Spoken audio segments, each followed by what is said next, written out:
Hey, folks, welcome to the pre-show. Boom, boom. How's everybody doing tonight? Glad you're here. Just getting all set up. That's set, that's set, that's set, and that's set. Look at that. I'm now done. Except for the banner. Boom. Right there. All right. How's everybody doing tonight? Hey, Susie Q. Good to see you. Paige Rockwell Soiree. Good to see you. May I have this dance at your soiree? Who else we got in here? Field Guy. Shared this out to a few people I found on YouTube today who like paranormal. Maybe they'll hop in. Hey, cool. Thank you. Appreciate that, Field Guy. I don't know if this show would be strictly tonight. There's a lot of history wrapped up in it. So I don't know if it's strictly a paranormal show like some people like, but it's spooky. It's spooky enough. It's spooky because it's real. That's the deal. We got about a minute and a half before we go live over on Subspace Radio. All right. Who else is here? Uncle Dave is here. I saw Uncle Dave. Sarah Yusuf. What is the topic for tonight? Did you see the banner? Does the banner show up at all when you guys come in here? Talking about hauntings of the Holocaust. Seems to be almost like a taboo topic. Not so taboo as much as it's, I think it's looked at as such a tragic, heart-wrenching period of history, in all of history, that some people might think you're making light of it by talking about ghosts and things like that. But I think the ghosts do exist. They exist at Gettysburg. They exist, and we're talking specifically about the Warsaw Ghetto tonight, and a little bit about a documentary that's been made about this. So I'm going to play a trailer for that documentary tonight. So I think you'll enjoy it. We got about 20 seconds and we go live. So I'm going to go dark and I'll be right back. Stand by. Don't go nowhere.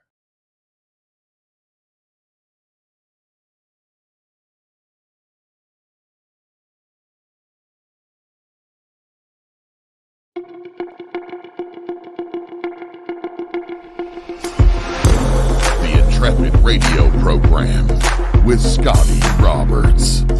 Intelligent talk.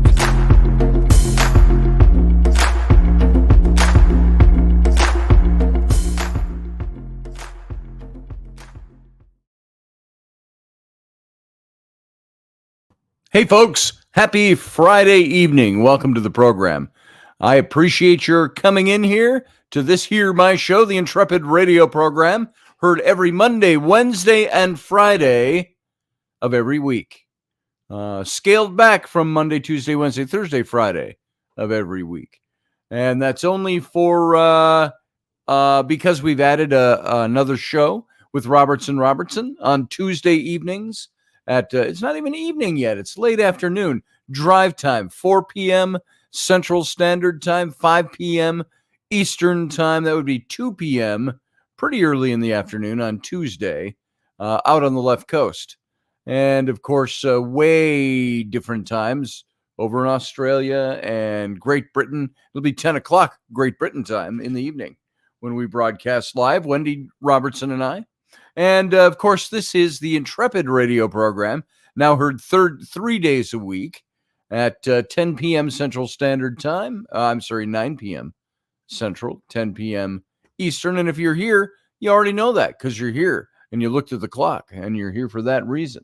So I appreciate the fact that you're here for the Intrepid radio program. How many different times and ways can I say the word here in 30 seconds?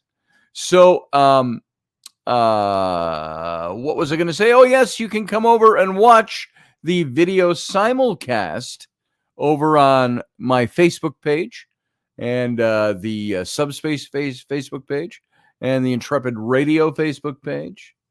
And you can also come over to the YouTube channel. If you're not there already, go to youtube.com/Scotty Roberts, and you can watch the video simulcast and also join in with the chat room, which is infested right now by fellow Intrepheads.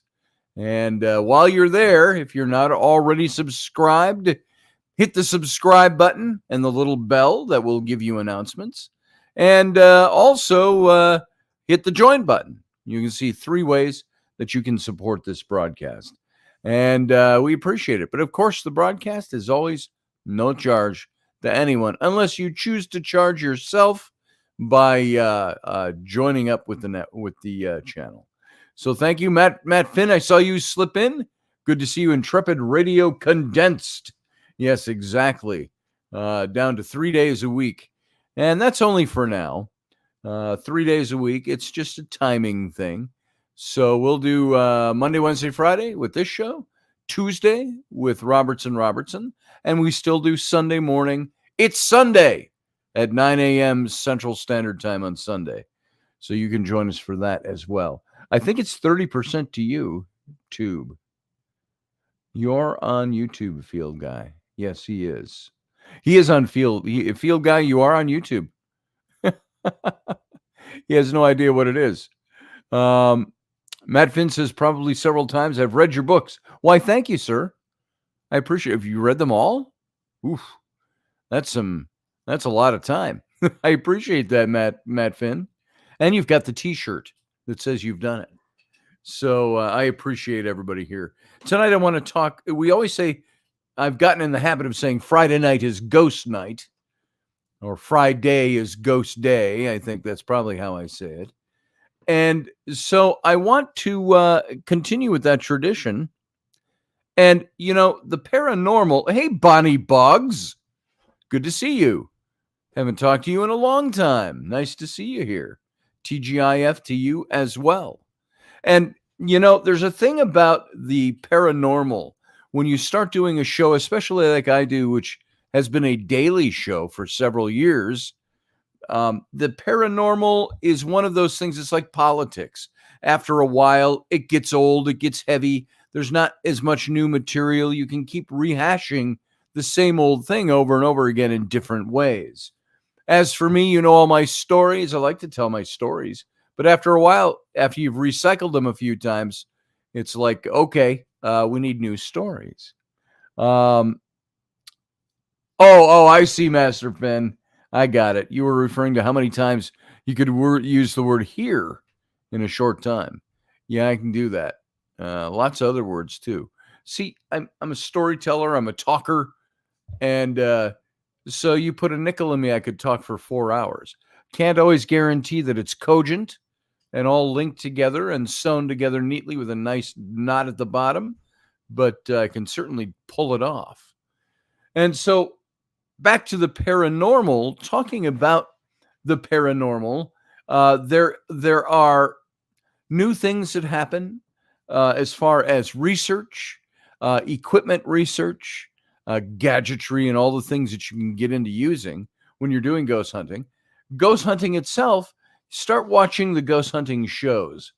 What makes them exciting is when they get new information from the other side.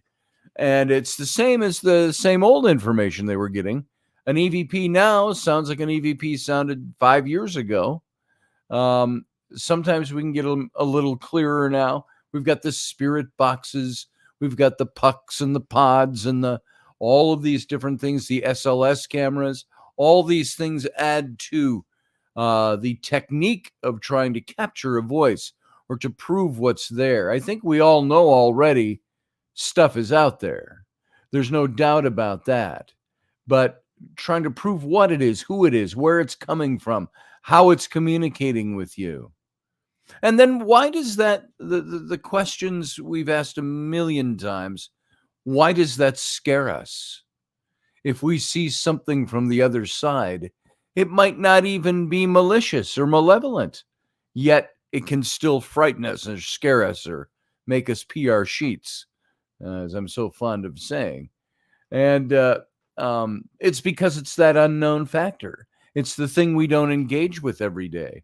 You don't go to work and go, hey, how's the ghost today behind cubicle 4? It just doesn't happen that way. So not much has changed. And that makes the paranormal sometimes very interesting, sometimes old hat. And so maybe the way to go about it is to find newer stories, fresher approaches. Like tonight, this is part of why I wanted to talk about the topic I'm talking about tonight. I actually had kind of a wild hair in thinking about this, and I think I've asked the question before, but never with a lot of much serious attention given to it. But because I've kind of rhetorically thrown it out there, but I thought, has anybody? Okay, wait for this. Don't anybody get offended by this. I'm just throwing the idea out there to talk about it. Has anybody ever done a paranormal investigation at, say, Auschwitz or Bergen-Belsen or Krakow or any of these other death camps that the Nazis ran? I would say there's probably been people who've done some things unofficially, but I think there's almost that air around it of some kind of sacrilege or some kind of insensitivity if you do that. And so you look at that and you say, boy, should we? Should that be done? It's like when I went down to Fort Snelling and where they had the concentration camp for the Dakota that were captured after the Dakota War. And we picked up some stuff. But the fort doesn't really want you talking about that stuff. They won't officially sanction it. Now, maybe they've changed in the last 12 years since we tried to get in there last to do something official. But it's because you will pick up voices. You will pick up entities. You will experience things. But I remember back in 2000, I want to say 8, when we first wanted, so that makes it 14 years ago. We wanted to go in, and we were called the day before. We were going to come in with cameras and the news crew, Channel 5, Eyewitness News was going to come in with us. And if you're from Minnesota, they were a bigger station back then than they are now. They're not the top, but they're one of the 3 big ones in the city. But we got the plug pulled on us the night before by the new head of the Minnesota Historical Society. And she had told me at the time, she said, oh, we believe in ghosts. She says, I know that there's activity there. We just do not want that defining who we are. And now I think the coin is flipped over a little bit over the years with that. I think a lot of places want that as an attraction for people to come. But at the same time, she also said, I'm more anxious about what you would get from spirits, voices, and how the Dakota community might react, because they were at odds with the Dakota community, who actually wanted the old historic fort torn down. Some of the I'm talking extreme activists wanted it torn down because it stood for atrocities committed against Native Americans in the tribal lands.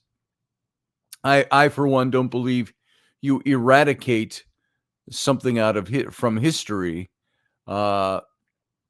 You need that there. It needs to be there to remind us. And it's still an historic site. Now, take this all over to the Holocaust. Like I was talking, there's a lot of sensitivity, rightfully so, about the Holocaust. I don't think there have been a lot of people that have done ghost hunting or paranormal investigating at some of these sites. It's so solemn, and we've got a sacredness that we've attributed to the place, a never again sacredness. It's a look at the inhumanity of man to man. And so to talk about it, I got that out of the way now. It's kind of an introduction.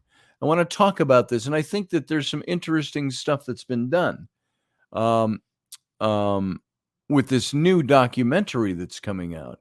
But I thought about that, and I thought, can you go? Should you go ghost hunting at some of these Holocaust sites?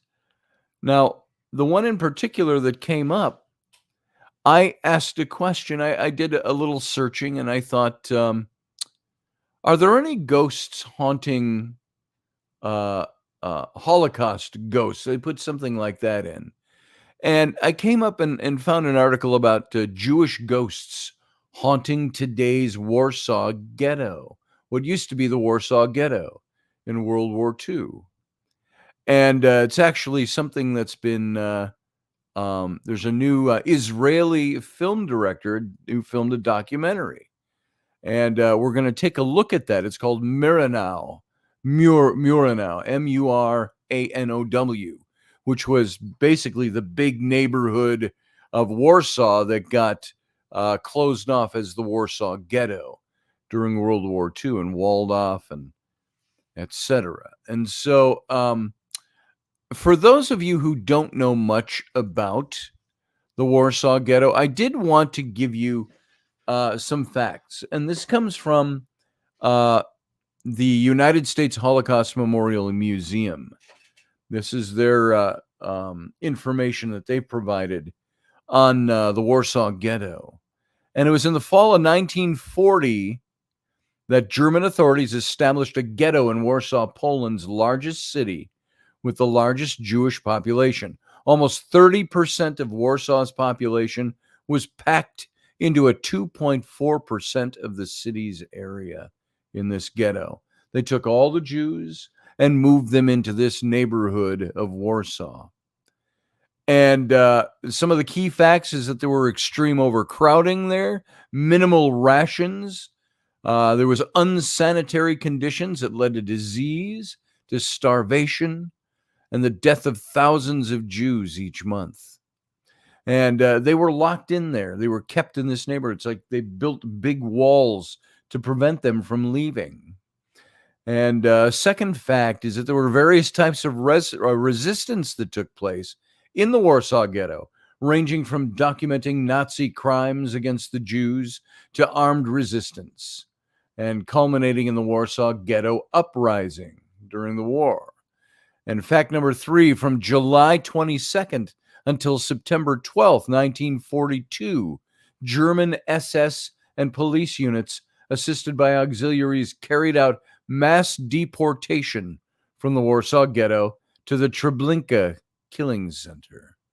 They called it a concentration camp or a work camp. Treblinka was one of the worst as far as extermination camps go. That was in 1942. Now, folks, when you think about it, that's 80 years ago when this was taking place, not something you read about in a book in ancient history. So you've got to figure, with all of this going on, is there now today residual activity that comes from this? Now, the city of Warsaw is the capital of Poland. It straddles both banks of the Vistula River. It's a city of 1.3 million inhabitants.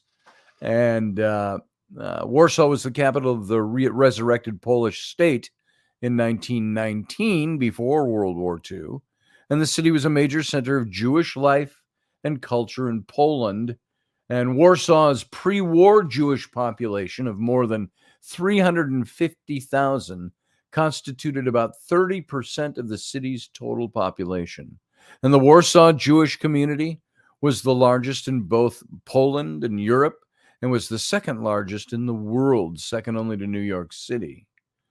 And then the invasion takes place from Germany, and which was September 1st, 1939. And Warsaw suffered heavy air attacks, artillery bombardment.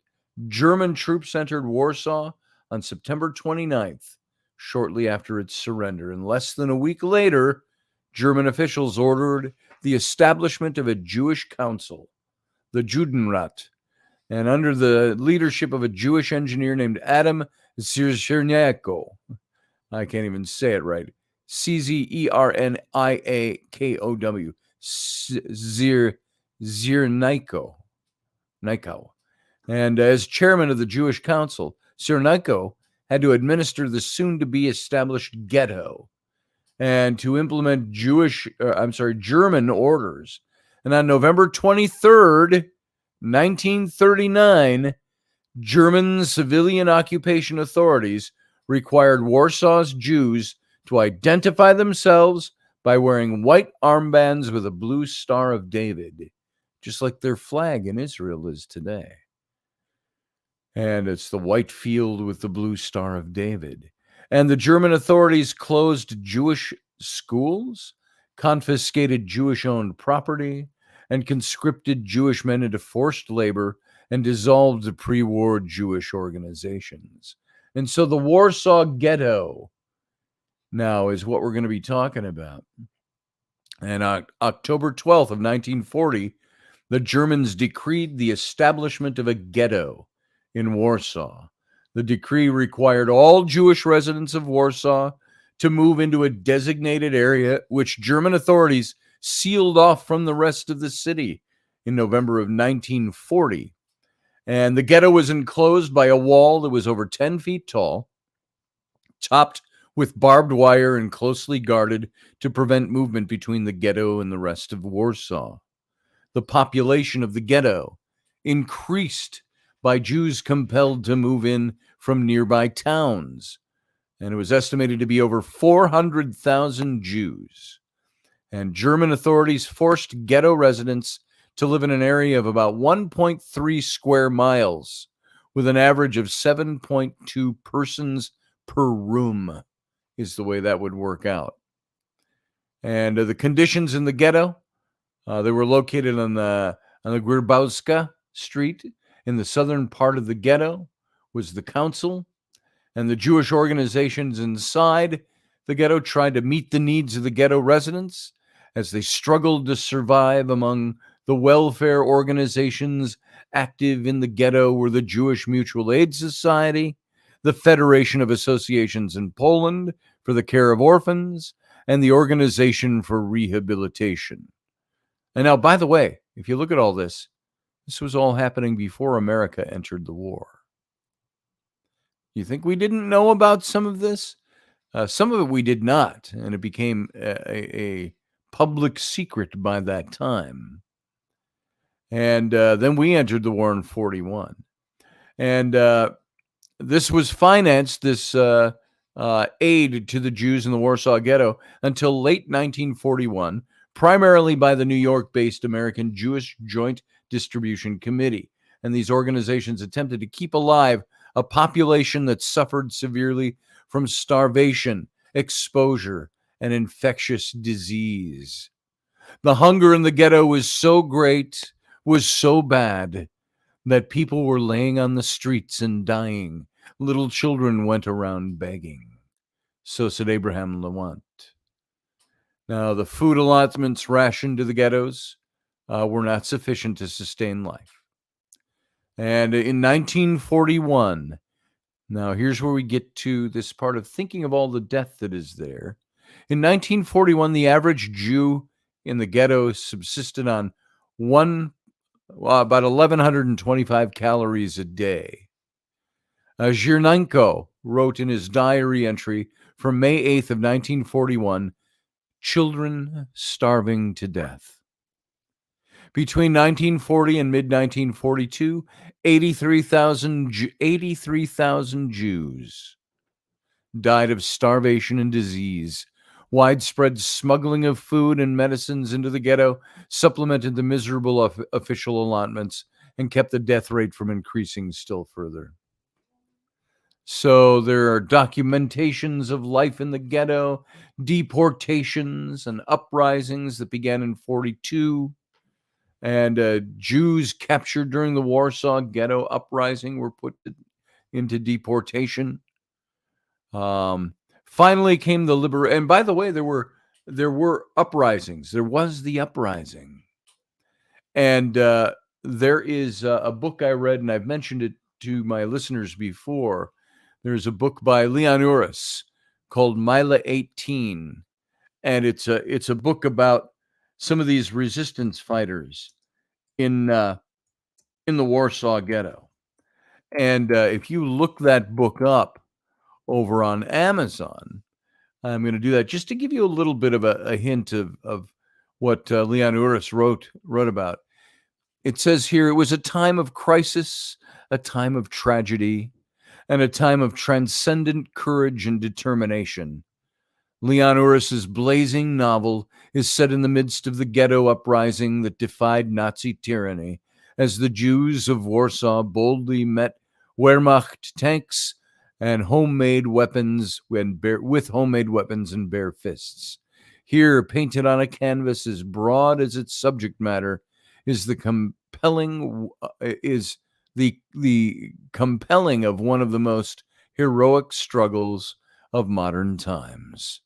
And the New York Times had said of this book, not only authentic as history, it is convincing as fiction. The story of a sacrifice that had real meaning and will forever be remembered. A fine and important novel. And you can find that in Mila, M-I-L-A, Mila 18, which is, just so you know, Mila 18 is an address. It's a street address in Warsaw. And that becomes evident in the book and what the book is about. And so I will tell you this. When I read Mila 18 for the first time, I was in between my college and seminary days. And I started reading Mila 18. So I was about 20, 21 years old. It's the first book I had ever read that I had to put down because I became so emotionally impacted by that book. I had to put it down for a while, and I couldn't pick it up and read it for at least a few days. And so before I could finish it. So there you go. This is what we're talking about. Now, the big question comes. Do you think that there would be paranormal activity in the city of Warsaw? I'm going to show you a little trailer, and this is a trailer for a movie, a documentary that's been put together on Miranau, and the movie is called Miranau. And this is about hauntings for the residents of Miranau, the neighborhood in the Warsaw Ghetto. So I'm going to get rid of my banner here. Boom, there. And the scrolling banner. And I'm going to turn this on. So pay attention to this. Here is the trailer for Miranau.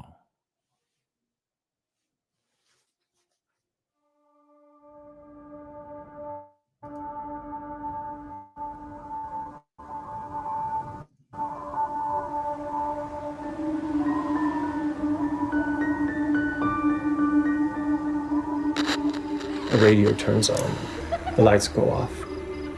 I think I was a teenager when I started these dreams. We heard a violin playing in the other room. Że słyszała jakieś kroki, jak się śmieje jakaś mała dziewczynka. I named her Rahela, Rachel, I don't know why, it's just the first name that popped up to me. I zapaliła światło i zobaczyła tam całą żydowską rodzinę. One of my friends is a doctor. He told me, but you live in Muranów, so maybe someone wants to tell you something. During the Holocaust, this was actually the place where the Warsaw Ghetto was located. People who were just burned to ashes in the ruins of Muranów. מתחת יש שרידים של דירות על תכולותיהם, כנראה גם על יושביהם. Basically, those are bricks from the rebel and the bones. If I will think about it too much, it will drive me crazy. The question is, what do people who live there feel? To miejsce jest dla nich cmentarzem. No ale my teraz tutaj żyjemy. Nie, nie.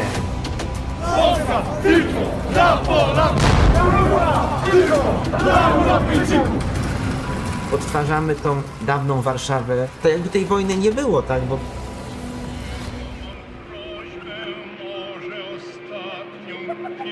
There is a beautiful phrase saying that it's a perfect neighborhood for dead and for living.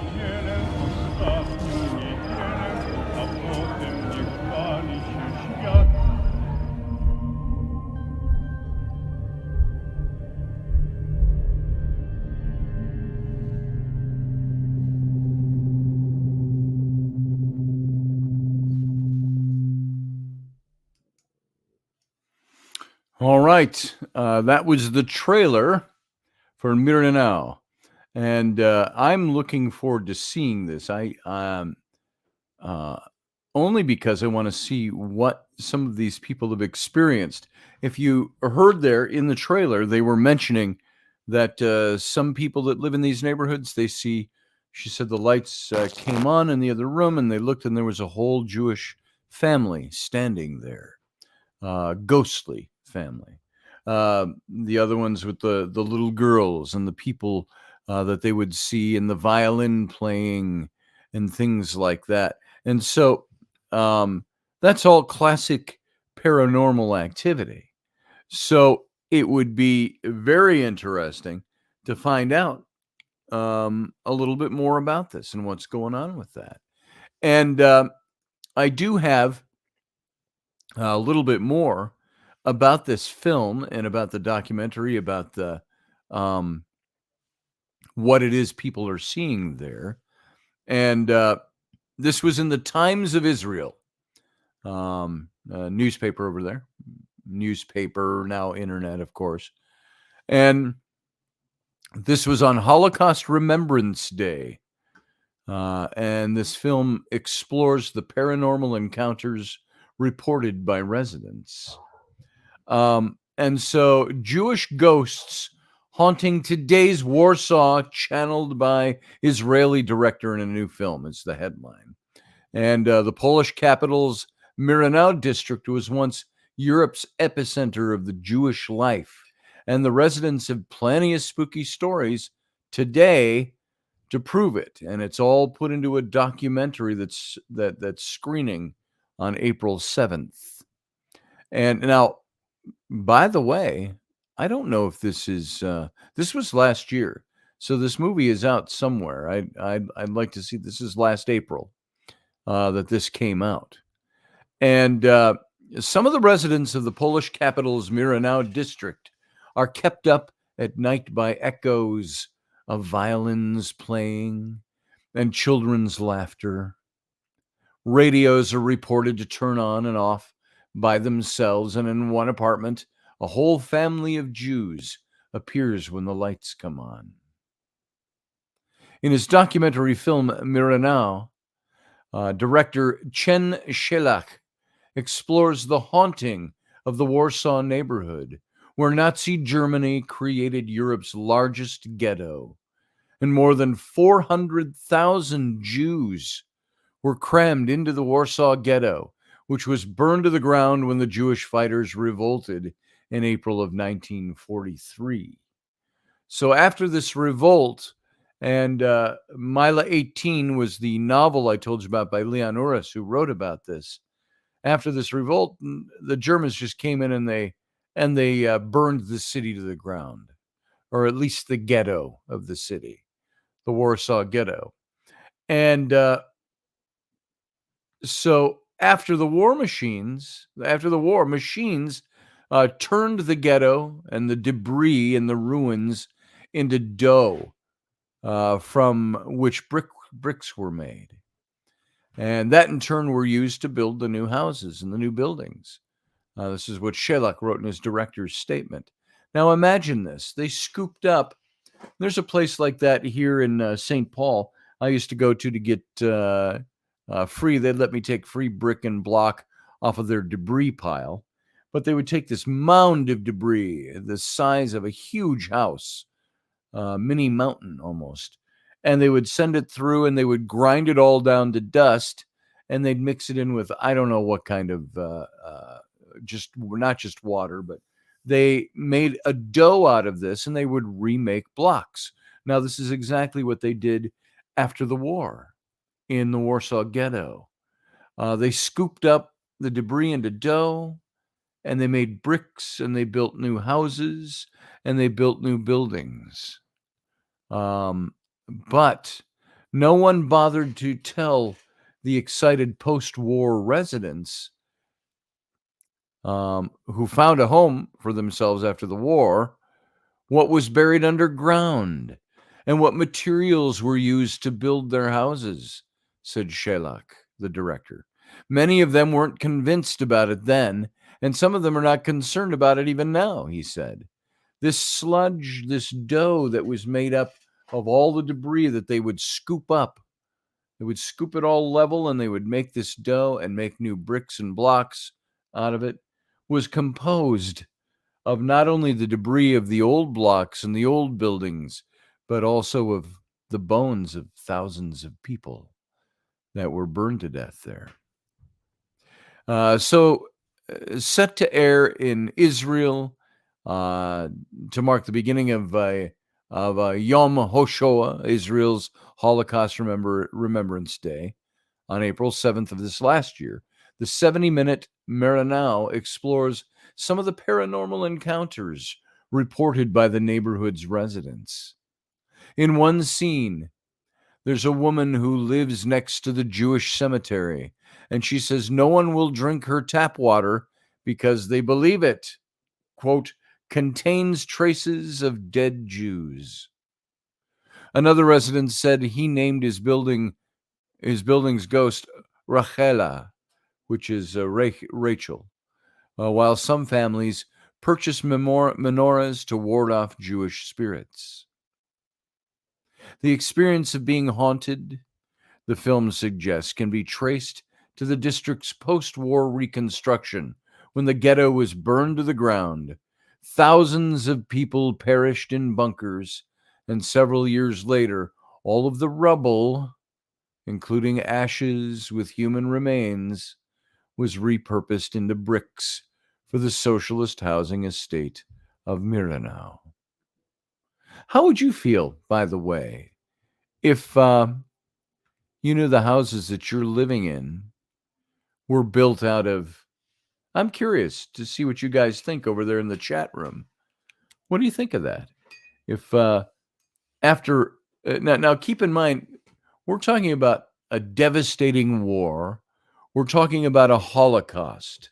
We're talking about a blot on the history of humanity that is behind all of this. But what'd you think of that if you found out the home that you're living in was built out of, say, the rubble that was reconstituted and made into bricks to build your house, say on a Gettysburg battlefield, and you'd be mixed in with, thousands upon thousands of corpses that disintegrated into the ground, and bone and ground all chopped in together. So this is what the people over there are experiencing with this. If I were to let me go back to this article here by the director, or on the director.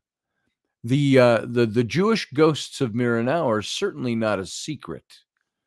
This section is titled "The Zombie Jews Living in the Underground." The zombie Jews living in the underground.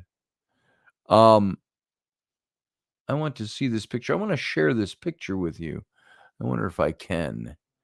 I'm going to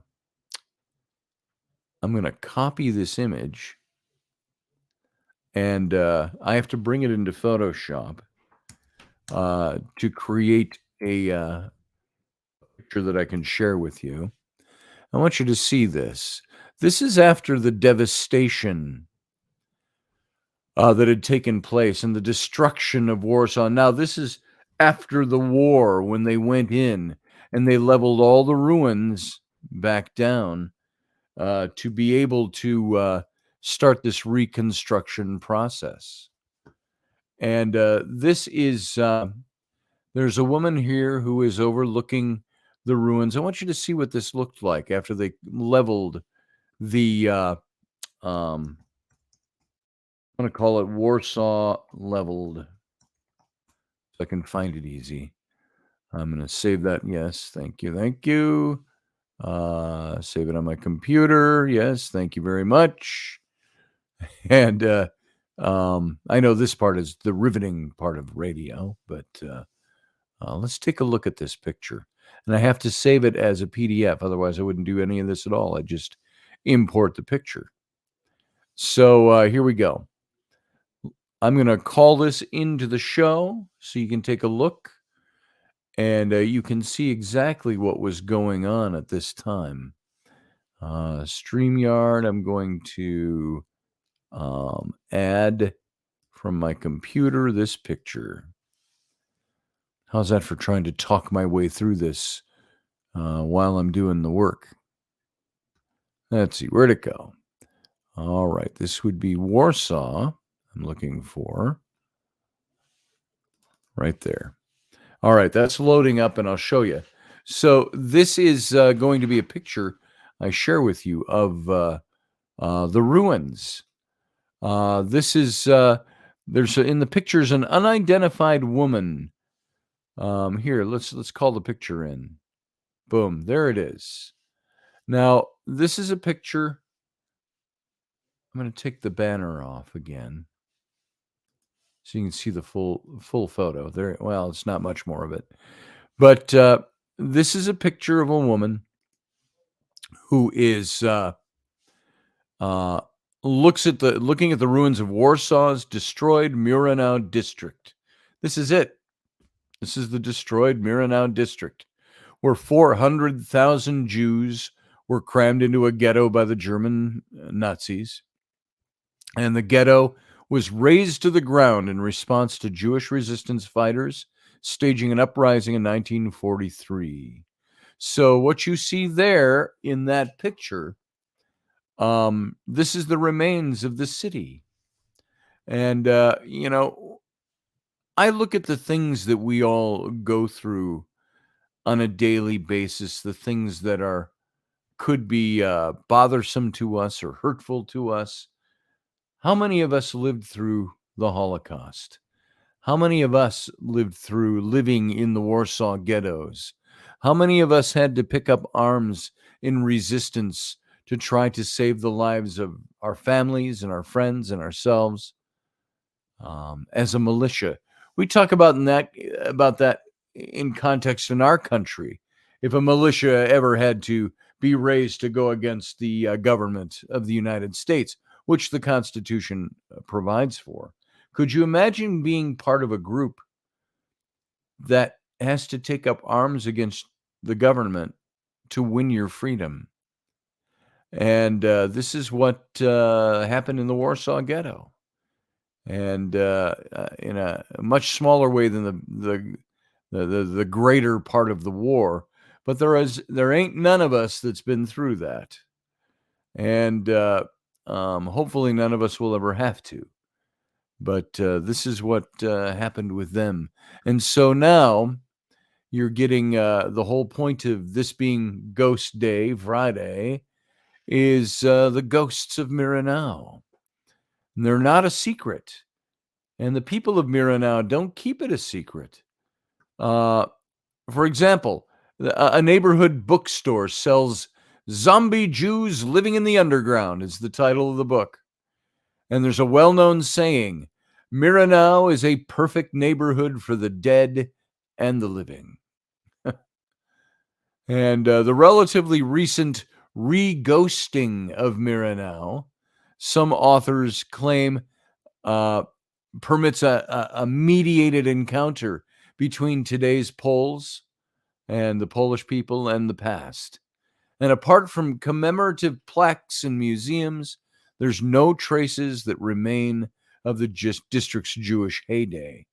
Nearly all of the Jewish residents were murdered at Treblinka or perished in the ghetto.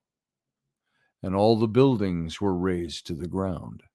So not a thing is left except what was scooped together and made into new brick to build new housing and new businesses. It's really something when you think about it. According to Isabella Ilowski, author of the 2016 novel How Long the Night, Miranau is a place of absence, emptiness, and repressed guilt. As such, the neighborhood is a symbolic trigger for investigation and re-examination of the forgotten or suppressed past. Despite the erasure of the legendary enclave, wrote Ilowska, the former Jewish district is present in images, dreams, or nightmares, in fantasies, memories, and story.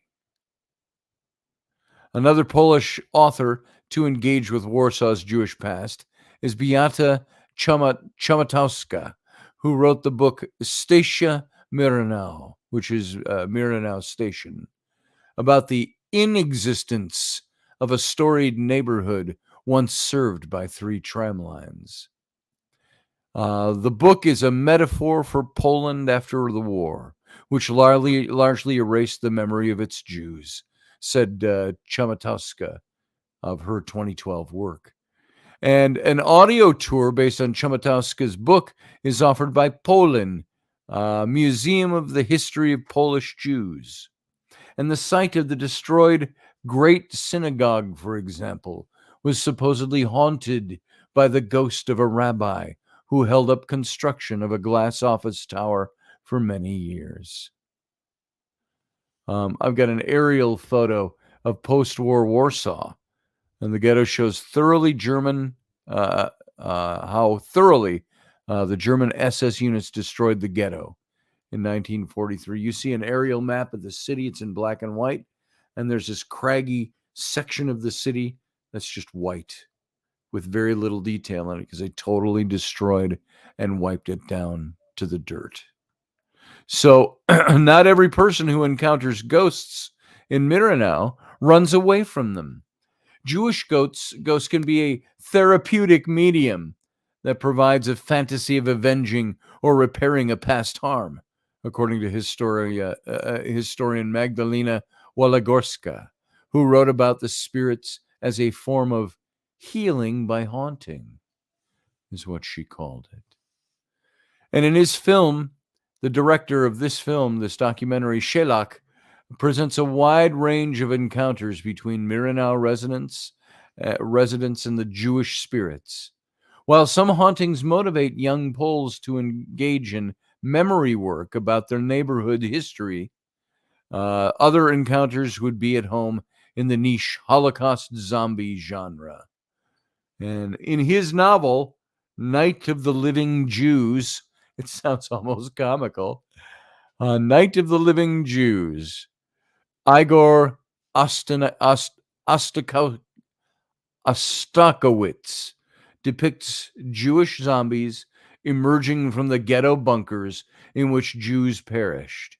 The zombies threatened to flood Warsaw, but the novel was hailed by critics as a new chapter in the Polish-Jewish relationship, defined by solidarity. Now, Ostakowicz, I think is the way it's pronounced, Ostakowicz, wrote, "Evil cannot be covered up with debris. If ghosts are not respected and accounted for," he wrote, "they will mix with dust and arise one day as a horde of golems." According to Ostakowicz, the ghosts will cobble themselves together into bipedal monsters who only know pain, and they will share the pain, running from door to door of our calm apartments. Think of that for a second. The way he said that at the beginning, he said, evil cannot be covered up by debris. How poignant is that? One Miranau resident spooked out of the neighborhood by ghosts was Holocaust historian Barbara Engelking, who spoke about the experience with an NBC News reporter back in 2001. "It was not like living in the graveyard," said Engelking. It was like living with ghosts, and my research made them real. So that is the film, and it's got to be out. It would have come out in April of this last year. This film called Miranao. And let me take this picture out like that. And just for the heck of it, we'll put our banner right back up. And so there is the story of the ghosts that are haunting Miranao. And you've got to think about that for a minute and say, we've had ghostly encounters of all kinds in all these other places. And I mentioned like Gettysburg, like Fort Snelling, like other places where there have been great atrocity, great amounts of death. Hey, Vegas Paranormal, good to see you. Welcome to the show. I haven't been paying attention to the chat room, mostly because I was involved in getting this information out. But if any of you have any questions, if anybody wants to call in, you are welcome to call into the show. And let me give you a link right here. I'm going to put it into the chat room if you would like to call into the show and talk about this stuff. Boom. There we go. It should be showing up in the chat room for you now. There's a little bit of a delay, but it should be showing up. And so if you want to call in, if you got any comments on this, willing to take your call now. But the Holocaust, it always seemed to be, to me, a very sacred thing that we're remembering. But you've got to think with all the death that took place there. And what did somebody just tell me? I have all my Egyptian stuff in a cabinet that had all been in a box for a couple of years, and I put that back out, and somebody right away asked me on my post, did you have those blessed yet? Now, I don't know who asked me that. I couldn't tell you off the top of my head, but I thought that's the first place somebody's mind goes to is, did you have those things blessed? So you're not going to experience anything ghostly in your house from those. Well, what about the Holocaust, where you find that all the remains of these people were scraped up together with the rubble and made into new blocks, and they built it. And this is back 80 years ago. So I don't know if they weren't thinking about that or what. Pardon me 1 second. Hoy, I actually got to my mute button in time for that sneeze. So, hey, Jason Ghost Hunter, you're from Sydney, Australia. Good to see you, mate. That's my attempt at being Australian. Good to see you, mate. We've got a few listeners down in Australia and in New Zealand that come in quite regularly. Maybe Amanda will make it in here tonight, or Mandy Moo will make it in. Two different people. Let's see. And if any of you want to call in and talk about this, the show officially ends on the radio station in about 4.5 minutes. And we'll say adios to the radio station, but then stick around for the captain's cabin. It'll be seamless right here on the YouTube. We'll just go right from the radio show. We'll go to break, and then we'll come right back in right here. So if you want to stick around tonight and talk about this a little bit, and maybe even call in with your calls, come on camera, tell us some of your experiences and your take on this stuff, come on in and do that. And so what I wanted to look at here for just a second was there are other journalists that have written about the ghosts of Warsaw. There's the ghosts of Miranao, the neighborhood, a journalist's mission to illuminate Poland's haunted past. And this came out on CBS News and a few years back, or just last year, I guess it was. And they put photos of Jews who died during World War II adorn one of the few remaining buildings on Prunza Street. And I don't have the pictures, so I suppose telling you that there's a photo here They've got large photos as large as windows that are in the old buildings that they've put up of some of the people who died in the Warsaw Ghetto, and they're up on the buildings outside the windows, in one of the few remaining buildings that are there. So here is my take on this, is that we all know that that there are residual hauntings, there are interactive hauntings. We all know this, and that many times things that have spirits attached to them, places, buildings, sites, like Gettysburg. Again, I'll mention Gettysburg. That place is very haunted with the events that took place there and the loss of life that happened there in such a very short time. And it's the same in many, many sites. Many hauntings have to do with people that were once on those sites, those houses, those buildings. And so it was, that is really what I wanted to present to you tonight about Poland and about the Warsaw Ghetto. I could talk about the war and I could talk about the Jewish experience an awful lot. But this was a twist to it that even I hadn't looked into until just today, to find out more about this, the hauntings in Warsaw, Poland. And so go look this stuff up. I'll bet you can find the movie as well.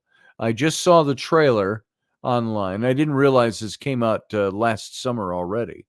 So it's only been out for about 6 months. Oh, no, I'm sorry, over a year and a half.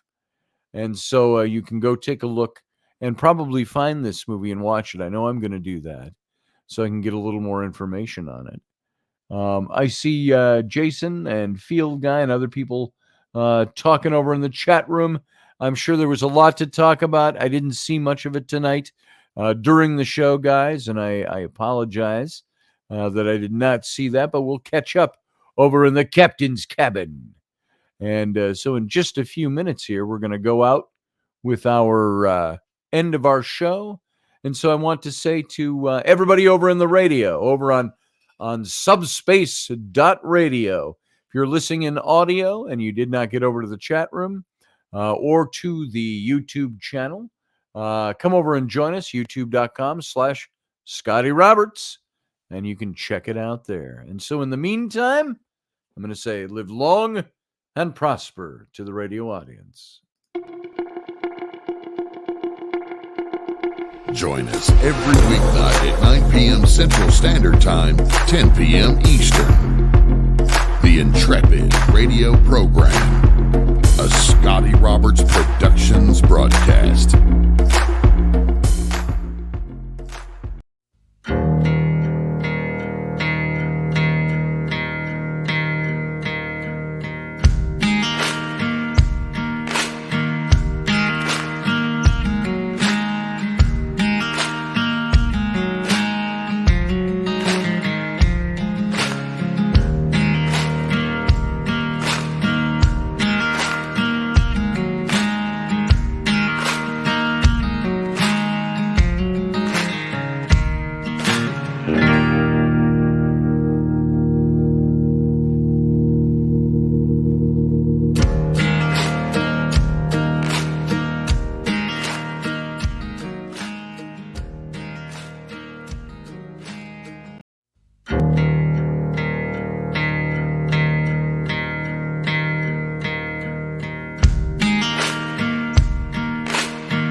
Well, army hearties, welcome to the captain's cabin, thusly dubbed by you, my listeners and followers, many moons ago. And this is our after show. If you were here for the beginning show, the radio show, and stuck around, you're now here for the captain's cabin.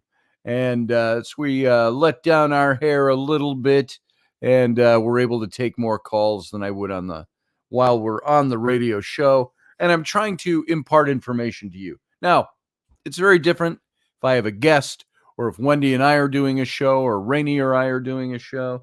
Then it's easy for us to be able to take calls and callers, but trying to wade through information sometimes and make sure I get it all out there, it's not always easy to take a call. That's why we set up the after show, which started as about a 10-minute thing, and now we usually do about an hour.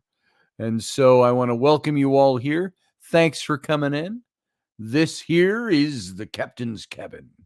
And for new watchers, Jason Ghost Hunters, welcome. I'm glad to have you here.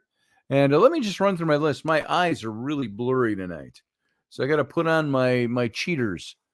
We got, we'll go through it all again. We got Susie Q. I'm just going backwards from the last comment. And Susie Q, we got Field Guy. Thanks for being here. Roger Rabbit. Good to see you, brother. Glad you're here. Field Guy and Jason Ghost Hunter is new to the show. Welcome to the program, brother. And Rapid Dog is here, in through the outdoor, he says. No euphemisms on that one, please. And yes, as Susie Q says, arr. And who else we've got here? Michelle, Kenham Free. Good to see you, darling. Glad that you're here tonight. And, I hope you don't cringe at my use of the word darling. It's not meant to be sexist or belittling a woman in today's world. Barbecue. I mixed up Susie Q and Barbie D. Barbie D, good to see you. Glad that you're here tonight. And who else we got? Let's see. And I might check some comments along the way. Uncle Dave is around somewhere. And Remeldian was here. Good to see you, brother. Glad you made it in. And I'm just going backwards. Sarah Yusuf is here. I haven't seen Sarah. Are you still around? I don't know. I would think as an empath, says Uncle Dave, someplace like that would be overwhelming to deal with. I think you're talking about the Warsaw Ghetto. I would think so too. I get overwhelmed just thinking about being there. I couldn't imagine what it would be like for me to be there. So, let's see. Who else we got? A lot of, I'm just scrolling through, looking at that. There's a lot of conversation going on tonight. Glad you did that. When does a body stop being a body when it's returned to the earth? Asks Sarah Yusuf. I don't know. That's a good question. And is it the body? Is there any essence of the soul or the spirit that is left with the remains once they've disintegrated into dust or subatomic particles? Does that even exist anymore? Hey, here's Uncle Dave. Let's bring him in. Hey, Uncle Dave. Well, that was quick. Oh, you were right there, and I was right here. I was. I just pushed the button. I turned my head to mute the TV and came back, and I was on. Oh, I'm here. Hey. I don't even if I got through saying hi to everybody. Pearl Jones, Delaney Pearl Jones. My YouTube channels are of the Ghosts of 69 Dime Trap ATDA Crossroads. I have no idea what that is, Delaney. Maybe you can fill us in on that someday.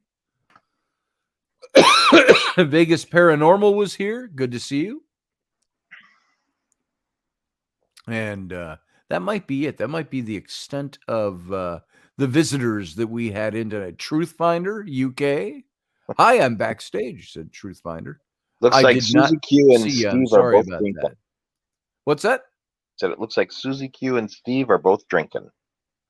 You guys Scroll. are drinking? You have to scroll down the other way. And I've you'll just see. gone to the end. So the most recent. So you guys are drinking, huh? I am too. But it's a Fresca. So I have coffee and cocoa. Coffee and cocoa. Who's Coco? I know what coffee is. Youngity. So what's on your mind, Dave? Oh, nothing, man. I just thought I'd touch base with you. It's Friday night, and that's Yeah, it is. Uncle Dave night. So It's a Friday night is not what Friday night used to be. no, Friday it nights isn't. are now. Hey, let's have fun and go to sleep. Friday night. It's going on 10 o'clock. We should go out. Yeah, 10 o'clock. Yeah, that's the way it used to be. So There 10 were lots o'clock. of Let's nights go out and do something. Let's do something. back in the day when I wouldn't even leave Rochester till 9:30 or 10 o'clock at night and head up to the local or the Kieran's or Yep. some other place. Crazy. Can I post the StreamYard link? I certainly can. It's right here, Delaney. Boom. It's in Your there. wish it is my That's how I got command. here. There it is. That's how you get here. That's like the front door, if you will. Yes. Well, how many you got racked up there, Susie Q? 1, 2, 3, 4, 5, 6, 7, 8, That's 9, what I 10, was 11, talking 12. about. Wow. Hey, here's Delaney. Hold on a second. And that's her second lineup. Well, I'm gonna add Delaney to the stream. Here, I'm going to take this this big banner off so it's not blocking everybody. There we are. Hey, Delaney. Well, how are you? How goes the art? Most excellent. Hi, How Uncle are you? Dave. I put a coat of resin, and I'm using resin, so I'm letting it set until I finish the rest of it. Right Well, on. I have a really good story for you about your story that you're from the previous show that you were just doing. Okay. About the Holocaust? You're talking about Warsaw? Yes, you're gonna. Okay. In 1991, 89 to 92 or 93, my son's dad, Richard Fred Jackson, was stationed in Kitzingen, Germany. Okay. And he was about halfway in his third year. He was driving down the highway with his buddies. Well, this man decided to commit suicide that night. Hit him head on. Oh, boy. Well, the man died, had the suicide note. Rick broke his back, right? Well, he brought somebody back with him. Yeah, someone hitched a ride in Richard Fred to America here. And he's been... Oh, boy. You know who he is, right?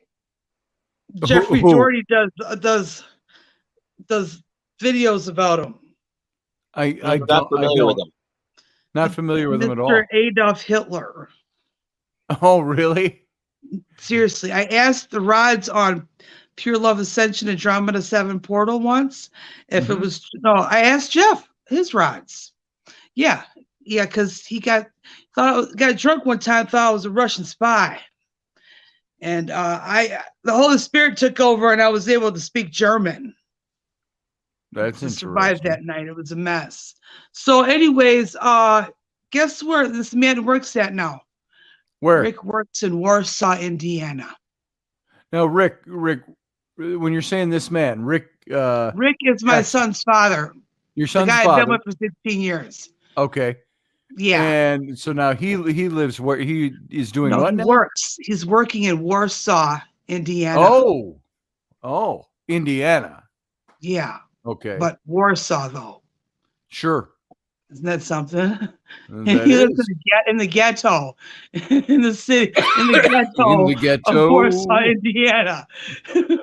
That's where his apartment is. The lights were just shut off. He was without heat for 2 days. Oh, no. Oh, he's been going through some hardships over there. Oh, yeah. Oh, boy. Yep. I'm sorry, Rick, if you're listening. He don't listen to this show. But yeah, he's been going through it. I'm just tripping.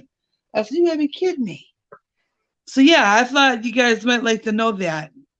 there's my That's little very interesting. Warsaw, Germany, Hitler ghost story for Hitler, you. huh?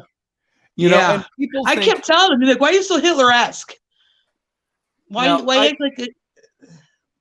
I can't, vouch for the veracity of that story of Hitler, only to say that I trust what you say. But people say, oh, Hitler, come on. Well, you know what? Hitler's a ghost too. So he's got a ghost too. So I don't think there's any reason, like some people say, I connected with Abraham Lincoln. It's like, well, why would I Abraham got Lincoln videos of well, him he's flying out just of my another snake guy. stick. What's that? I lived down the street from where he left his boots. Who, Lincoln or At Hitler? the Tolman house. Yeah, I lived down the street from the Tolman house. Oh, wow. Yeah, ain't that some shit? He's an Aquarius snake. My That's moon some sign is shit. Aquarius. Yeah, look, dude, literally. Okay, when I moved here in 2013, this city was crumbling. Janesville, Wisconsin. Yep. General Motors shut down. It just was crumbling. The gas station down the street was selling expired candy. This is in 2013. Now, can you look? Everything they changed everything. Everything is now it's at the crossroads. Everything is a crossroads now here in Janesville. There's signs on the shopping mall. There's a mental health center called the Crossroads. Okay. Bone Thugs and Harmony did a concert here a few years. 2 times they did 2 concerts here in Janesville, the Crossroads. So yeah. Okay. And Well, in that's cool. 1996, We used I to go used through Ouija Janesville board. all the time, traveling. Isn't it? Oh, it's so beautiful. You're right Now on you the guys border, gotta come right? here. Oh, look, down the street from me, there's a street called Festival Street, and it's called the Town Square. They built a bridge, and it looks like a tree, and it's a circle portal, and it changes colors, and there's sprinklers, and there's rocks that play music, Mm-hmm. and there's graffiti everywhere. There's a grocery store called Woodman's, and the liquor store is called Bacchus. Nice. So, do you know that this is an active portal? It's got. No, they just made it look like a portal, but it's a bridge over the Rock River. And since I lived, there's this place called Monterey Rock. At the Rock, there's a whole bunch of trees, but there's this one, and it has a yellow tag on it, and it has my birth year, number 76. Okay, you know the Psalm 1, verse 3. Off the top? For I will plant you like the tree, like the flowing rivers, and you will bear your fruit. Tree planted and by the everything will rivers of prosper. water, yes. Well, I live on the Rock River, and I don't care what anybody says. Christ is my rock. Okay. I'm sorry. I'm good with that. But yeah, it's crazy. I wish I could smoke in my house. I'd smoke right now. I'm in the back. We got like 2 outside. sections of it. It's like totally. It's big. I was blessed, but you know what? I had to scrub it for a whole month before I could move in here. Yeah. Oh, by the way, Sarah Yusuf is here as well. Well, You've hi, been here Sarah. for a I've while. never seen your face, honey. I always listen to you talk. Great I didn't know if conversation. you knew you were here. So. Hey guys. Great conversation, Sarah. I've been listening. Yeah. Can you hear me? Yes. Yeah. Oh, Yeah, okay. you're on. You've been on. Oh, okay. Sorry. That's all right. I brought you in almost right when you came on board. Oh, okay. But Delaney, while was nice Delaney to was meet you. talking. Would you like to see a ghost video? You got I have a ghost giant video? screen television. Would you like to see a quick video of a ghost? If you've got a ghost on video, let's see it. Got a whole bunch. Make it so. Which would you like to see? Something flying out of the magic snake stick? Or would you like to see a couple famous people? Oh, here we go. Here.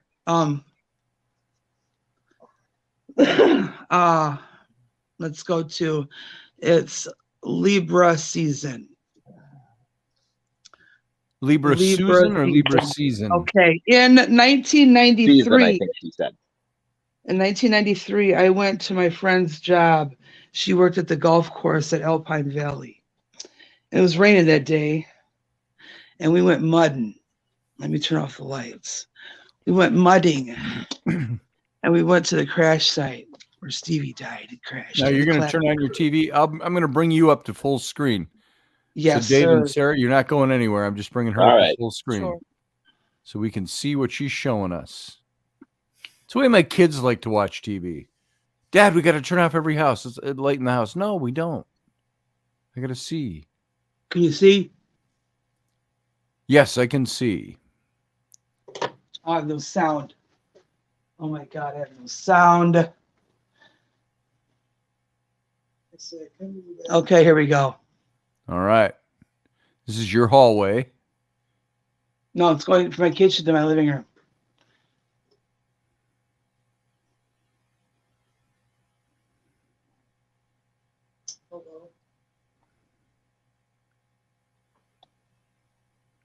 It's Libra season. So give us a little narrative. What are we going to see? Libras. Matt Turner, October 2nd. Stevie Ray Vaughan, October 3rd. See that? Was that looked like a bug? No, it wasn't. Looping all over the place. Okay. Go to my Facebook. Go ahead and y'all can watch it yourself. That was not a bug. All right. You can literally slow it down in the settings. Okay. Go to 0.25 slow speed. I have stills of it. I sent them to you on Instagram, I think. Oh, I probably have. You sent Scotty. me 300 things in the last month. I know so I blew up your probably shit. buried I'm in there. sorry. The spirits were telling me have him look because you were showing some great stills that one night. They said show him us. Well, so cool. Don't feel bad. I send him stuff every day, and I know he doesn't look at it, but it's like I only send him stuff that I think he could use for the show or that we have common interest in. And I know see, now you don't tell me that. You don't preface it with that. So I'm like, oh, Uncle Dave sent me another video. Okay. I only send you stuff if I think you could use it. So okay, you guys, can I show you another creepy ghost thing that I was inspired by the ghosts? Okay, look. Okay, you know the Twin Towers, right? Yes. I have a painting. See it? Very nice. Did you do that?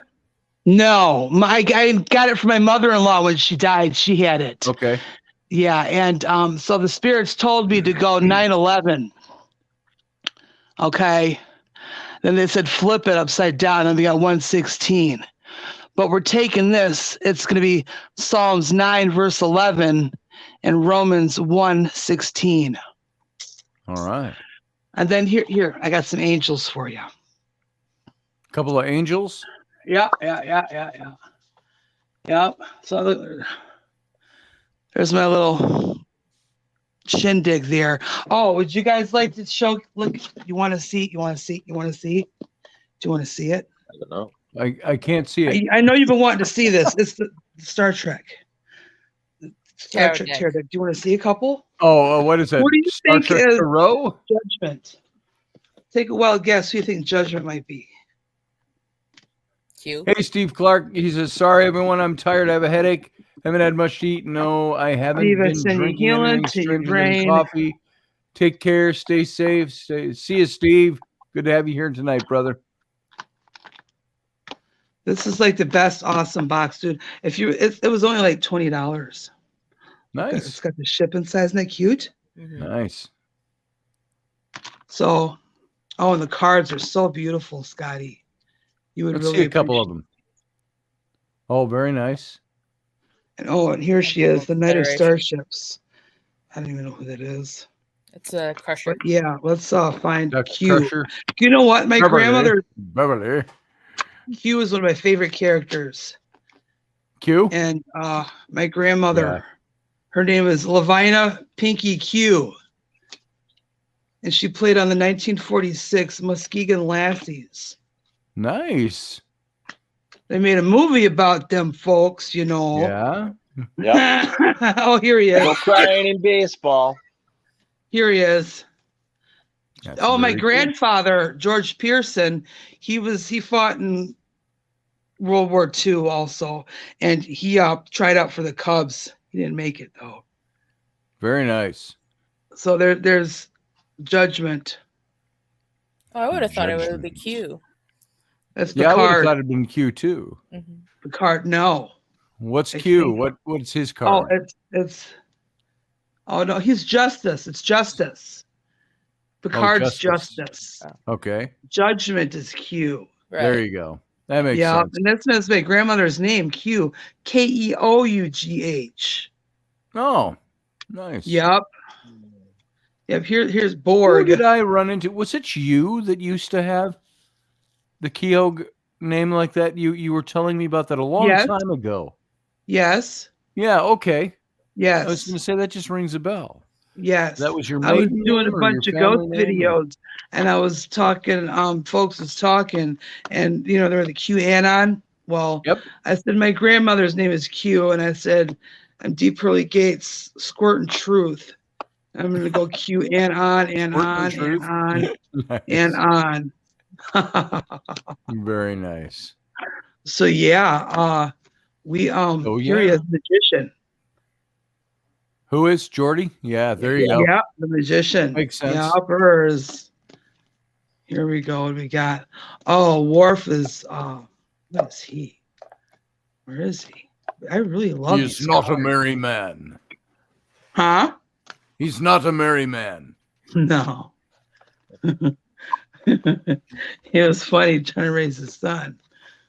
Stop it. Allegedly, on the new season of Picard, supposedly he becomes a pacifist. Which I was Emperor. not Oh, thrilled. really? Worf does? I don't know if it's true. I mean, it's rumor because this season hasn't started. But yeah, There's What's Riker. his name? I forgot his name. Riker. Riker. Yeah, there he is. I thought he was. No, I could have seen Worf as the Emperor. Here's the Borg, the tower. Yeah. guy. Tower Borg. Trouble. Resistance Towers? is futile. Oh, we got, who is this? What's her name? Oh, Whoopi. I still like Tynan. the Whoopi and Worf Tynan. scene. She's got to be like a priestess or something. Oh, Wheel of Tynan. Fortune. Wheel of Fortune. Yeah. I like the scene where she's feeding him prune juice Oh, in the yeah. bar. And he says, what is this? And she says, it's prune juice. And he tastes it and he goes, prune juice, a warrior's drink. Oh, here it is. Here is the lovers. I got the goosebumps. The who? The Oh, that's lovers it. card. It's That's Keiko O'Brien. and- yeah, O'Brien and his wife. They were Kiku? such a Was her cute name couple. Keiko. Yeah, something like that. And folks went Wasn't through she it. like a teenage chick in the series MASH? She was Yeah, one of the I think Koreans. She was. Yeah, Oh. she was. Yep. Yeah. So there was Oh, a here he good is. show. Here he is. Okay, look. Look. I'm looking. I'm going to tell you this. We're looking. That man took me over, and that's why I got the pictures with that hand sign. Temperance. If I had Very a hammer all the time, I'd knock a motherfucker out. Got on my nerves one more time. Nice. So yeah. Thank you for Oh, showing here us she your is. Star What Trek is card. this? Oh, you got more. The moon. The moon. Isn't that Worf's Rolaren. girlfriend, Yeah, wife? Rolaren. I liked her. They were going to do more Yeah, with she her, and was something nice. I came up liked with her her a lot, too. contract. I had heard that they wanted to do more with her, and she got a little feisty about her contract, and so they cut her out. Yeah. Well, originally the character on DS9, Colonel or Major Kira, was originally supposed to be Rolaren. Oh, okay. All right. They could And have then easily. They could have easily made a spin-off with where she joined the Maquis. Sure. Yeah. Yeah, that could have happened. But I liked her character. Strength. Yep. There he is. Mr. Worf. And look, these. What are these? Star These Trek. blade Such a cards are huge pretty. franchise, Batfleck. man. Batfleck. Yes, that's Yeah. that's what they are. Boom. Has any of you seen? I'm sure you've all. Now this is a dumb question because I know Dave and I have watched it. Sarah, you probably have too. Maybe you too, Delaney. I've been watching since Strange New 76 Worlds. since I was born. What? You haven't watched what? I've been watching since I was born. Just about for me. I was 7. No, I was 6 when I first started watching Star Trek. In 1967. So, what was your question? Have you seen Strange New Worlds? All of you?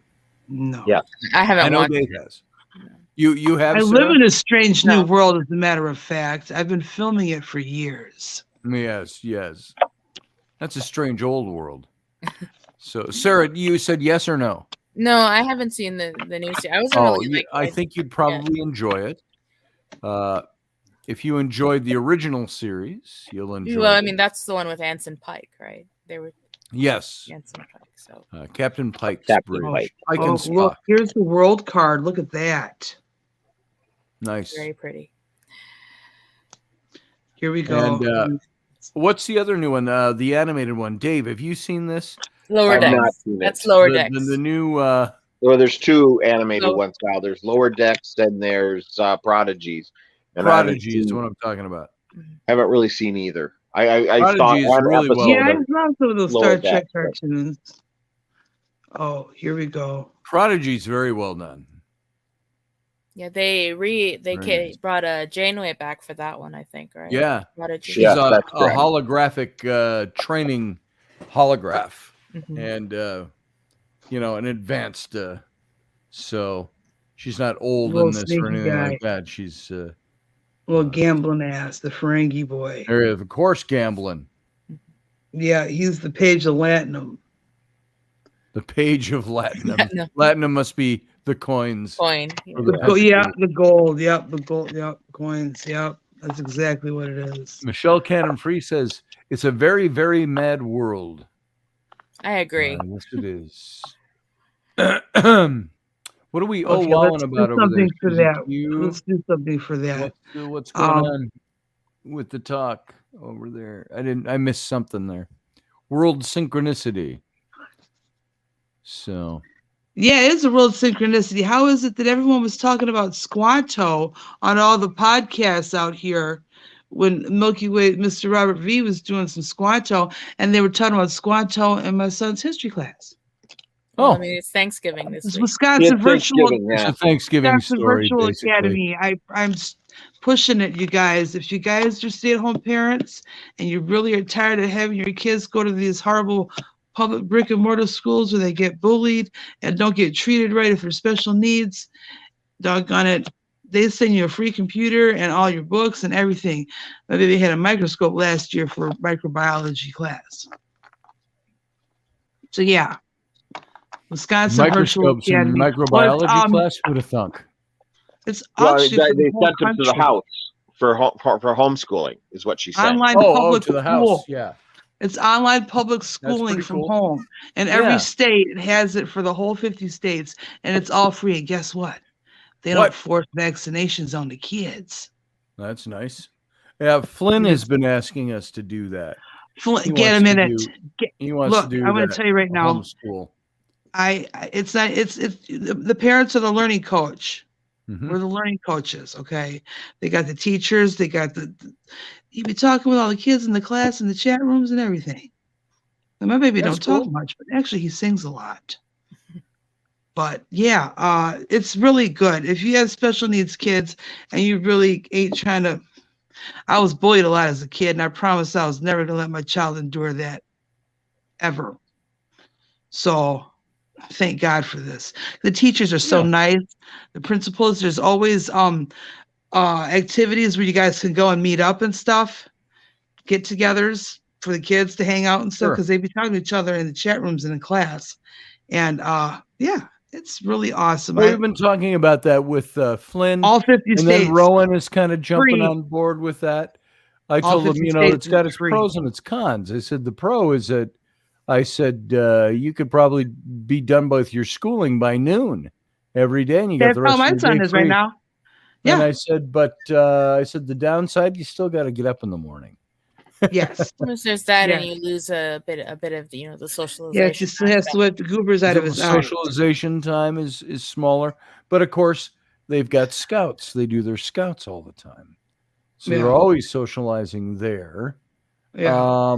I look at things when you homeschool like that. I think, well, you're missing out on drama department plays.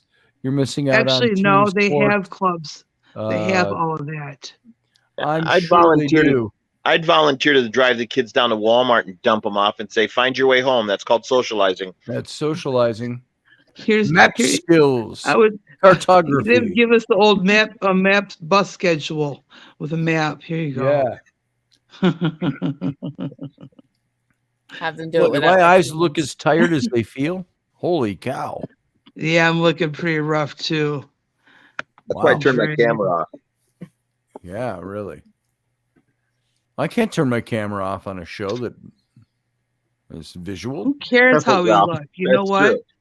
Look, okay. So to all you folks out there with your shows and all that, who cares how you look? Who cares? I care. If your spirit is right, your spirit is gonna blind the meat suit. It's gonna outshine that. I got to move an entire lodge tomorrow, so I've got to start at 7 in the morning. So I send you strength. So I'm going to bow out and let you guys go, and I'm going to crash early tonight. Oh, you're going to crash early? That's unique for Dave. And don't forget to stretch, Uncle Dave. Don't forget to stretch before you start lifting that thing. Lift with your knees, not with your back. Right. Yeah. I wear the hat. I just tell people what to pick up. But oh, you lucky, brother. You lucky. All right, Uncle Dave. You have a good night. All right. And, I'll talk to you later, brother. Sweet dreams. All right. And thank you, Delaney, for being here. Yes, it was great talking with you. It's nice to see you. It's the first time you've come on for any length of time. So yeah, I'm trying. I said, let me not be so shy.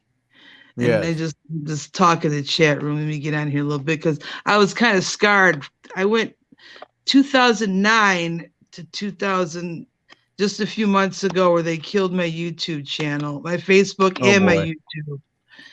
Yeah, them folks. Yeah, because I don't like Bill Clinton. Oh, yeah. Well, not many people do. And it's sad to say. Well, he's a lizard. I was watching the DNC speech in 2016, and he was blah, blah, blah, blah, blah, and his eyes went to yellow, and the slits popped. I could send you the stills if you like. Well, so did one of his bodyguards. Or was that an Obama bodyguard? No, it was Bill Clinton. His fucking face is like a mask. And his eyes are yellow lizard slits. The yellow color from Supernatural, the yellow-eyed demon in Supernatural. But they were fox slits. Yeah. Yikes. Well, Delaney, you have a good night. Thank you for being here. You guys have a great weekend, y'all. I'll see you Sunday. See you later. Sarah, it's just you and me. As I said to my daughter today, we went somewhere and I said, it's just us. I said, tell me, what movie is this? You and me and you, both of us together. Do you remember what that's from? I have no idea what that's from. Oh, Mike Wazowski. Oh, okay. In Monsters Inc. Billy Crystal. Billy Crystal. Yeah. I'm getting too old to remember every Pixar and Disney movie. Yeah, too many. Buddy. Oh, I need energy. That's what I need. My brain it feels like it could be really good and strong, but my eyes just want to drag me down. It's like I'm tired in my eyes and they just want to close. Did you do a lot of reading and research today? Well, I mean, you did because the show was really good. A little bit. No. It's just I've been that way in general for the last year. Having some dry My eyes are just like, ugh. Yeah. Hey, Mike Myers. Eye drops. I need something going on. Yeah. So. But yeah, to get back to the topic, it's really interesting, because it not only, we have layers upon layers of trauma, not just from the Holocaust, but, if you look at places like England or even in the US, it just layers and layers of traumatic energy and death and, first, the native peoples and and everything forward. We have places with battles and every which way. We continue to deposit our own different types of energy. So, but I really want to see that film that from the trailer. I was looking online. I'd like to see that too. Yeah, I think they're just doing it in theaters right now, but I couldn't find it. Stream. But if you find it, let me know. Just send it to me on Facebook. Absolutely. Yeah. I'll see if I can find it, and I'll let y'all know. And by the way, Mike Myers, I haven't seen you forever. If you're the same Mike Myers, so it's good to see you wander in here. Not that Mike Myers.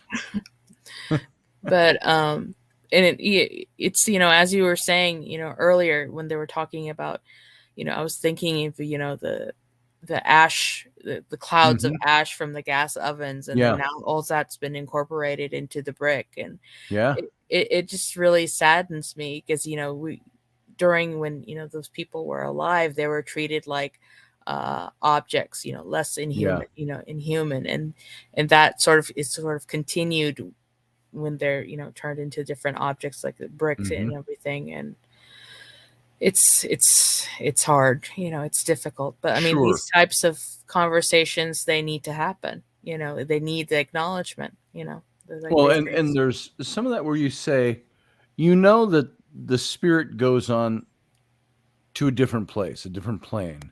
But if the spirit goes on or moves on and goes somewhere else, what is it that keeps the retains any kind of that residual energy within the remains? Well, I mean, it certainly could be memory.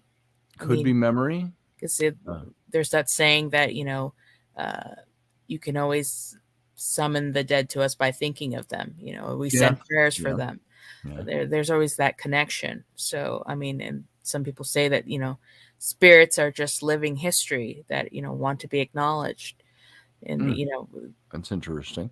That people, that they want to be treated as human beings again. I mean, for me, it would be like, where would you even start to begin the healing process? With the land so utterly traumatized and scarred, and which way? I mean, I would guess and foresee that those types of hauntings are going to continue on maybe hundreds, if not thousands of years from now. The area, because you have to balance out.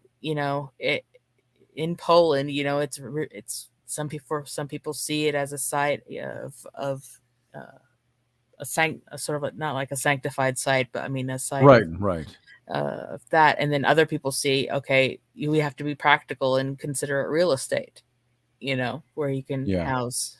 It's finding the balance in between, which is sad, but in that documentary, if they're able to find and create it like a different culture where both could coexist,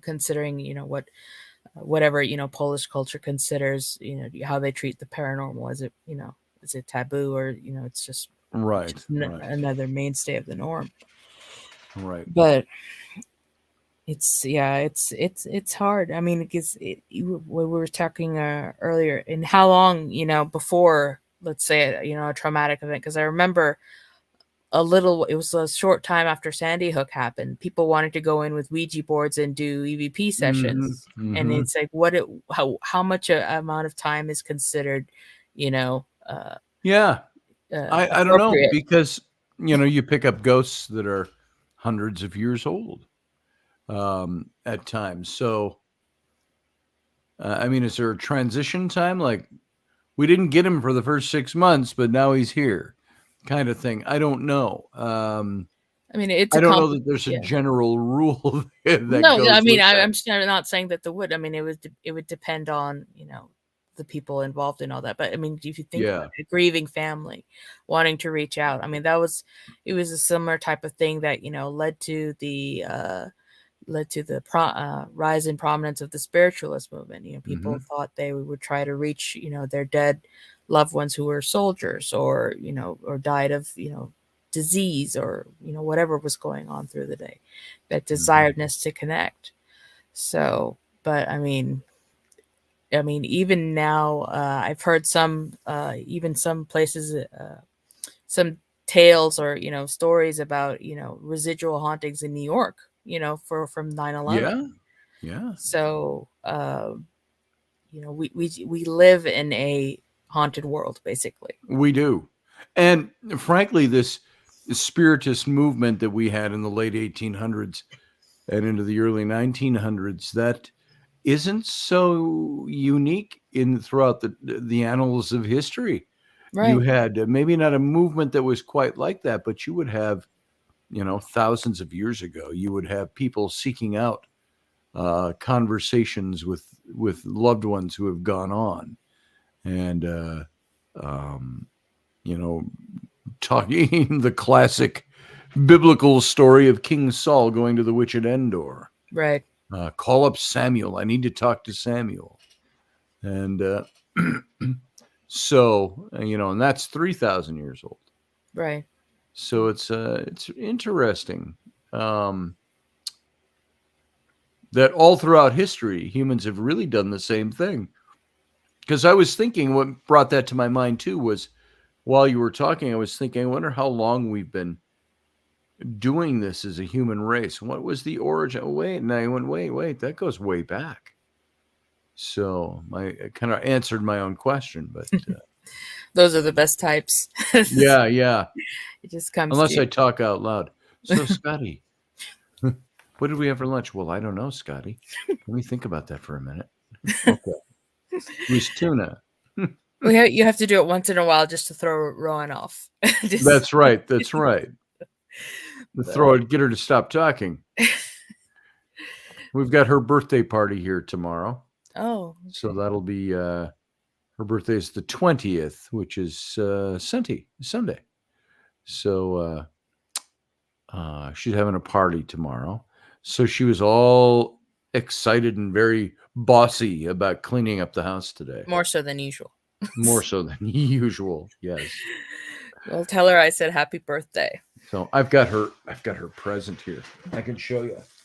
I think you'll like this. Maybe you'll like this. I know she will. She knew it came in, and I had opened it to see what it was. And she goes, "Is that my present?" I said, "No, that's for Mom." And she didn't buy it. So I stapled it all Sneaky. shut again, so nobody could get into it and check it out. And I hid it. So on my little roll cart here. But here's what I got Rowan. And take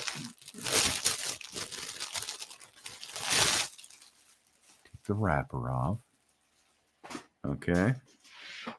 Here we go. It's a hoodie. Oh, that's nice. But it's there you go. Oh, yeah. It's her supernatural hoodie. Oh, she's working through the series. It's on the back too. Yeah. Yeah, from the series. Mm-hmm. She's a dean. She's team dean. Right okay. Here. So we got her. What was it? About 4 years ago. Got her a life-size cutout of Dean Winchester. Oh dear. For Christmas, and she was just giddy. And so anyway. So yeah, right now they're working through the Jensen Ackles, the guy who plays Dean. He's doing the prequel for the Yes. I saw the first episode and I haven't seen it since. Yeah. Not for any other reason than I forget to watch it. There's just too much to do. So much going on. Yeah. So that's all. Sure, she'll love it. I'll have to give her that tomorrow. Anyway. Yeah. So that's about all I got tonight, Sarah. I could talk for lots of things in a very mellow way. Maybe have a beer or two and have a Bob Ross moment, right? the what? Bob Ross. It's very calm and yes. And, yeah. Yeah. Paint some little trees like this. I saw Steven Crowder. You know who Steven Crowder is? on YouTube. Yeah, he did his. I don't know what he called the character. It was a takeoff on Bob Ross, but it was supposed to be, like sorry, you're probably the wrong person to have a joke with about this, but it was about Muhammad.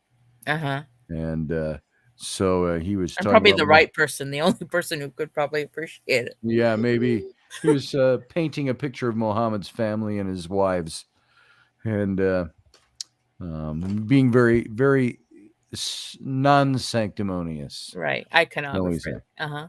You can imagine Crowder. So, on that uplifting note, I think it's time. I think it's time for me to fly. Now, that was probably really flat. Nobody recognized what that song really was, but there it was. I gave it an A for effort. So, all right, Sarah, you have a good night. All right, take care. And Sarah can talk for hours. Professor Bauer's over there. I'd invite you in, Professor, but it's 10:47, and I'm leaving. Don't even start, because yesterday. She's going. No, don't. Yesterday, he asked me to test. Help him. He was playing with StreamYard for his show, and he asked me to be a tester in there. We were in there for 4.5 hours. Nice. You can guess which one of us kept talking. Sarah, you are so verbose that Professor Bauer couldn't get a word in edgewise, I'm sure. Right. But it was fun. It was fun. It's funny. Yeah. I'm still tired from that. I'm still over there. Yeah. Oh, you're still tired from last night. Oh yeah, I had a dull headache all day long. Not my fault, he said. Not my fault, said Professor Bauer. No, I'll take responsibility all for right. that. I can own my. She's going to take full responsibility. All right, you guys. Sarah, I'm going to let you go so I can go. All right. Thank you, Scotty. Good to see you. You have a good night. And folks, there it is. That's it. That's all I got. That's all I got. I'm done. I'm baked. Put a fork in me. And I am going to go rest my wild eyes. There's my eyes are. I feel like here only you old timers will get this. I feel like Robert Mitchum's eyes looked. If that makes you chuckle, then I know that you grew up at the same time I did. So good night, Susie Q. Glad to see you tonight, and Professor Bauer, and who else hung on this long? We got more people watching than we've got in the chat room. Mike Myers, good to see you. Glad to have you back again tonight. Come around more often. Haven't seen you for a while. Would love to chat with you. And Romeldian, good to see you, brother. Glad you're here. Is she old enough for that show? He asked who? Sarah Yusuf? I don't know. She's a young'un, but I don't know how young'un she is. So I'm just going to ask Professor Bauer. Bauer, did you get a face or did you just get the pink ball again? I'm just curious. I don't ridicule her for it at all. It's her choice. Love to see her face someday. I have Betty Davis eyes. Yeah, that's what those are.